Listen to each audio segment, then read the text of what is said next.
Leica 2 Model D, and according to the serial number, this is supposed to be in 1938.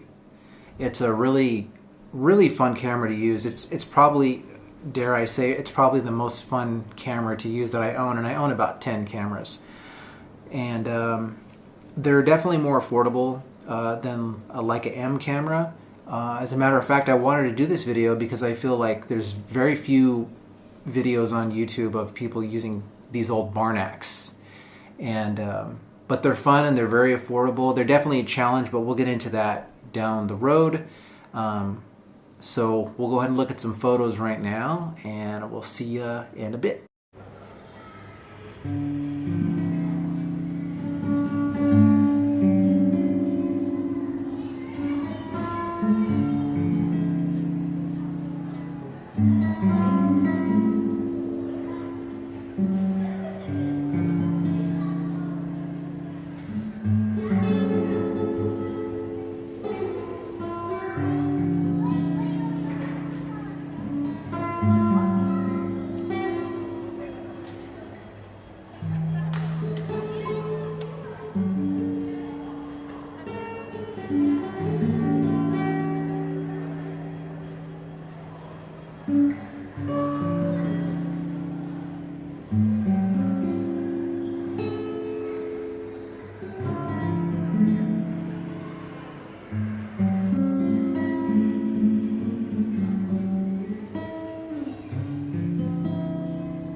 Hopefully you like the photos. Like I said, I'm a stay-at-home dad and don't get a lot of time to get out of the house and shoot, which is a bummer, but sometimes my wife will take over the duties and like I can run out for like an hour or so and shoot some photos. So I took those really quickly, just basically drove around and pull over and shoot. If you're still watching, you want to know what it's like to shoot these cameras. They're pretty awesome. They're definitely going to be a huge challenge if you've never shot an old camera because the technology was a lot different. If you've shot a Leica M camera, and I also have an M2, then it's actually going to be pretty easy transition because it's got the same simplicity as the M. You know, your shutter speeds here, your aperture is going to be on the lens, of course, and instead of a crank like on most film cameras, you know, it's got this knob that you turn every time you're going to shoot a photo.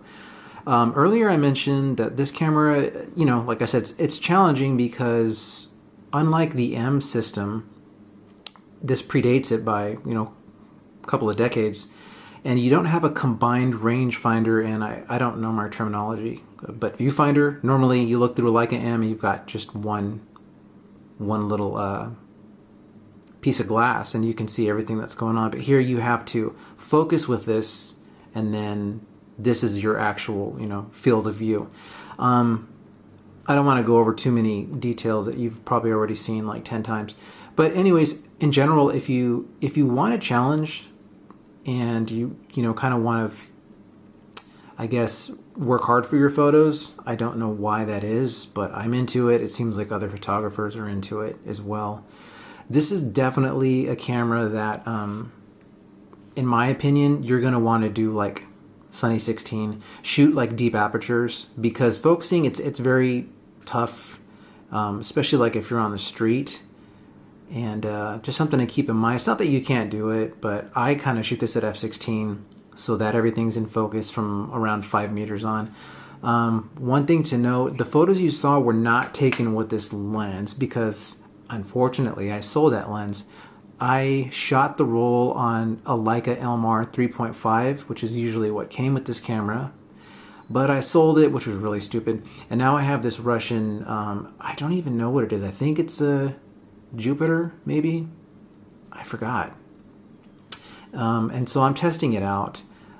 And but so far, like I was saying, I really love this camera. It's fun to shoot, and it is tiny. I mean, I have small hands. It probably still looks like it's a big camera, but it is not, believe me. So I hope you enjoyed it, and if you have any questions, you can just hit me up in the comments.